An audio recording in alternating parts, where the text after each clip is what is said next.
नमस्कार। दिव्य होम के माध्यम से मैं फाल्गुनी आप सबका हार्दिक स्वागत करती हूँ और आज हम चर्चा करेंगे पुत्रदा एकादशी के बारे में। लेकिन इससे पहले कि हम चर्चा आगे बढ़ाएं, रोज की तरह मुझे कमेंट बॉक्स में ओम नमो नारायण लिखें और मेरी चैनल को सब्सक्राइब करें। याद रहे दर्शकों, चैनल को लाइक, शेयर और सब्सक्राइब करना बिल्कुल मुफ्त है। यदि आप बेल आइकन दबाते हैं तो आपको मेरे हर वीडियो के नोटिफिकेशन भी मिलते रहेंगे। आइए चर्चा करते हैं पुत्रदा एकादशी के बारे में। साल में दो पुत्रदा एकादशी आती है, एक पौष पुत्रदा एकादशी और दूसरी सावन पुत्रदा एकादशी। आज हम पौष पुत्रदा एकादशी की चर्चा करने वाले हैं जो 21 जनवरी 2021 को आने वाली है।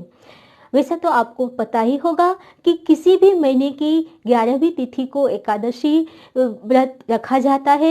इस हिसाब से हर महीने दो एकादशी आती है। पुत्रदा एकादशी पौष मास के शुक्ल पक्ष में आती है।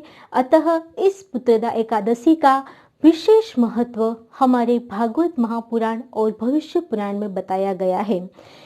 पुत्रदा एकादशी का शुभ मुहूर्त, विधि, पूजा विधि आदि का विवरण मैं स्क्रीन पर और डिस्क्रिप्शन बॉक्स दोनों में देने वाली हूँ, जिसे आप नोट कर सकते हैं। आइए जानते हैं पुत्रदा एकादशी की कथा, जो हमें एकादशी महात्म्य कथा में मिलती है, जिसके अनुसार भद्रावती नगरी में राजा सुकेतुमान और रानी हदिया बहुत ही उदास रहते थे, क्योंकि उन्हें एक भी पुत्र नहीं थे। अतः उन्हें पुत्र प्राप्ति की इच्छा से वे दोनों उदास रहते थे और इसी उदासी में उन्होंने अपने राज्य भी छोड़ दिया और जंगल में चले गए और भगवान का स्मरण करते करते धीरे धीरे जंगल में भटकने लगे। एक बार पुत्रदा एकादशी के दिन ही वो जंगल में भटकते भटकते मानसरोवर के पास एक ऋषि के आश्रम तक आ पहुंचे। उस समय ऋषि ने अपनी तपोदृष्टि से राजा के मनस्थिति जान ली और राजा को कहा कि आज पुत्रदा एकादशी है, अतः आज ही आप पूरे विधि विधान से पुत्रदा एकादशी का व्रत रखें और अपने राज्य में वापस चले जाए। पूरे 9 महीने के बाद आपकी रानी को एक सुयोग्य पुत्र प्राप्त होगा, जो आपके राज्य का विस्तार भी बढ़ाएगा। इस तरह से पूरे विधि विधान से राजा सुकेतुमान ने और रानी ने व्रत रखा। अगले दिन से ही वे दोनों भूखे थे, केवल फल पर रहे थे। एकादशी का पूरा दिन निराहार व्रत किया, रात्रि जागरण करके विष्णु भगवान के भजन और कीर्तन किए और दूसरे दिन उन्होंने ब्राह्मण को दक्षिणा देके अपने व्रत का पालन किया।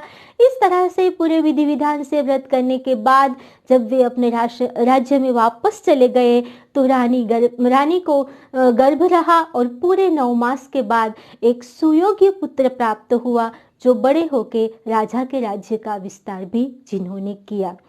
यह राजा सुकेतुमान की कथा, जो हमें भागवत महापुराण में तथा एकादशी व्रत महात्म्य में भी मिलती है। आइए जानते हैं पुत्रदा एकादशी की विधि, पूजा विधि, जो बिल्कुल सिंपल है, जो हम घर बैठे बैठे आसानी से कर सकते हैं, जिसके लिए किसी भी पंडित जी को बुलाने की जरूरत नहीं है। सबसे पहले तो पुत्रदा एकादशी के दिन सुबह सवेरे सूर्योदय से पहले उठे, स्नानादि कार्य करके हाथ में जल लेके व्रत करने का संकल्प करें। यदि आपको संतान प्राप्ति के लिए ये व्रत कर रहे हैं तो पति और पत्नी दोनों को ये व्रत करना आवश्यक है। इस व्रत का हाथ में जल लेके संकल्प करें, फिर घी का दीपक जलाए और भगवान विष्णु की पूरे विधि विधान से पूजा करें। यहाँ विधि विधान का मतलब 16 उपचार है, जो मैं हर वीडियो में आपको बताती हूँ। पाद्य और आराध्य से लेके प्रदक्षिणा तक का जो उपचार हमें बताया है, इस तरह से आह्वान से लेके प्रदक्षिणा तक पूरे विधि विधान से भगवान विष्णु की पूजा करें। उसे पीले कपड़े पर चौकी पर बिठाए और उसे फल फलादि का, खास करके ऋतु फल का भोग लगाए, उसकी कपूर से आरती करें और फिर बाद में पूरा दिन निराहार रह के शाम को ये व्रत की कथा सुनने के बाद आप फल का आहार कर सकते हो। दूसरे दिन सुबह यानी कि द्वादशी के दिन शुभ मुहूर्त में इस व्रत का पारण करें। याद रहे दर्शकों, व्रत का पारण करने के समय ब्राह्मण को दक्षिणा दे के ही पारण करें और पूरे रात्रि में पुत्रदा एकादशी के दिन जागरण करना अति आवश्यक है, जिसके कारण आपको पूरे व्रत का फल मिले। पुत्रदा एकादशी का इस तरह से विधि विधान से व्रत करने से भगवान विष्णु की विशेष कृपा हम पर बनी रहती है, हमें योग्य संतान की प्राप्ति होती है।